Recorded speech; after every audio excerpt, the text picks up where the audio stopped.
Double bedroom ఇండ్ల పేరిట మోసానికి పాల్పడుతున్న ముఠాను అరెస్ట్ చేశారు హైదరాబాద్ చత్రనాక టాస్క్ ఫోర్స్ పోలీసులు. డబుల్ బెడ్రూమ్స్ ఇప్పిస్తామంటూ అమాయక ప్రజల్ని మోసం చేస్తున్న నలుగురిని అదుపులోకి తీసుకున్నారు. నిందితుల దగ్గర నుంచి నకిలీ రబ్బర్ స్టాంపులు, నకిలీ డబుల్ బెడ్రూమ్ కేటాయింపు పత్రాలు, ప్రింటర్, 4 సెల్ ఫోన్స్, ₹1,00,000 నగదు స్వాధీనం చేసుకున్నారు. సిటీలో వివిధ ప్రాంతాల్లో డబుల్ బెడ్రూమ్స్ ఇప్పిస్తామంటూ భారీ మొత్తంలో డబ్బులు వసూలు చేస్తున్నట్లు తెలిపారు పోలీసులు.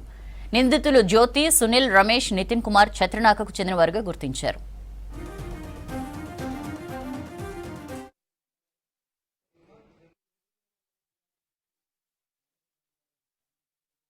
ఈ చత్రనాకలో ఒక కేసు రిజిస్టర్ అయింది. ఆ కేసులో ఏంటంటే డబుల్ బెడ్రూమ్ల దాంట్లో చాలా మంది అమాయకుల దగ్గర డబుల్ బెడ్రూమ్లో అలాట్ చేయిస్తామని చెప్పి గత 2 సంవత్సరాల నుంచి మోసం చేసి వాళ్ళ దగ్గర డబ్బులు వసూలు చేసేటటువంటి కొంతమంది జ్యోతి అండ్ తర్వాత ఇంకొక ముగ్గురు సునీల్ సింగ్, వీళ్ళ దగ్గర ఈ ఇద్దరు కలిసి ఇంకా మిగతా ఇంకొక ఇద్దరు కలిసి వీళ్ళు అమాయక ప్రజల్ని మోసం చేసి డబ్బులు వసూలు చేస్తారని ఒక కంప్లైంట్ మీద కేసు రిజిస్టర్ అయింది. ఈ కేసులో దీన్ని పూర్తిగా టాస్క్ ఫోర్స్ పోలీసులు, తర్వాత చత్రనాక పోలీసులు కలిసి ఈ మేకల జ్యోతిని, తర్వాత ఈ సునీల్ సింగ్ ని, వీళ్ళ నలుగురిని అరెస్ట్ చేసినప్పుడు దీంట్లో మనకు తెలిసిన విషయం ఏంటంటే వీళ్ళు ఈ చత్రనాక లిమిట్స్ లో ఉండేటువంటి మామూలు ఈ లో క్లాస్ ఈ సాధారణ ఎంప్లాయీస్ ఉంటారు కదా, అంటే మన 4th క్లాస్ ఎంప్లాయీస్ ఎక్కువ ఉండేటువంటి ఏరియాలలో, లేబర్ కాలనీస్లలో అక్కడ వాళ్లకు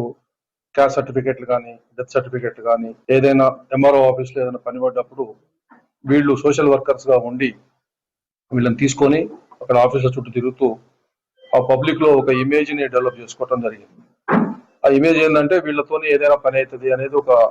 రెప్యుటేషన్ క్రియేట్ చేసుకొని దీన్ని అదనుగా తీసుకొని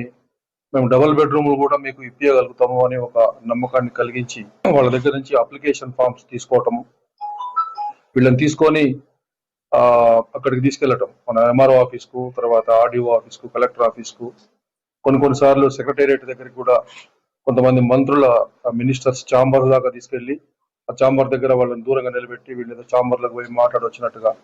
ఇట్లా కొన్ని సందర్భాలలో జరిగినట్టుగా మనం చూసుకోవచ్చు. సో వీళ్ళని పట్టుకొని మనము ఎప్పుడైతే వాళ్ళ ఇండ్లు సెర్చ్ చేస్తే మనకు దొరికిన ఏంటంటే వాళ్ళ దగ్గర రబ్బర్ స్టాంపు, మన గవర్నమెంట్ ఆఫ్ తెలంగాణది రబ్బర్ స్టాంప్ ఒకటి దొరికింది, తర్వాత చీఫ్ రిసెప్షన్ ఆఫీసర్ ఒక స్టాంప్ దొరికింది, తర్వాత ఆర్డీఓ హైదరాబాద్ డిస్ట్రిక్ట్ ఒకటి దొరికింది, rubber stamp of revenue division officer Rangareddy district ఒకటి దొరికింది, సంగారెడ్డి ఒకటి దొరికింది, తర్వాత ఒక కలర్ ప్రింటర్ ఒకటి దొరికింది, కెనాన్ ఒకటి, డెల్టా ల్యాప్టాప్ కూడా ఒకటి దొరికింది. తర్వాత వీళ్ళ దగ్గర కొన్ని allotment letters, fake allotment letters 2 BHK ఎవరైతే బాధితుల దగ్గర వీళ్ళు డబ్బులు కలెక్ట్ చేసారో వాళ్ళ పేరు మీద ఈ ఫేక్ అలాట్మెంట్ లెటర్స్ కూడా వాళ్ళు తయారు చేశారు. ఆ ఫేక్ అలాట్మెంట్ లెటర్స్ కూడా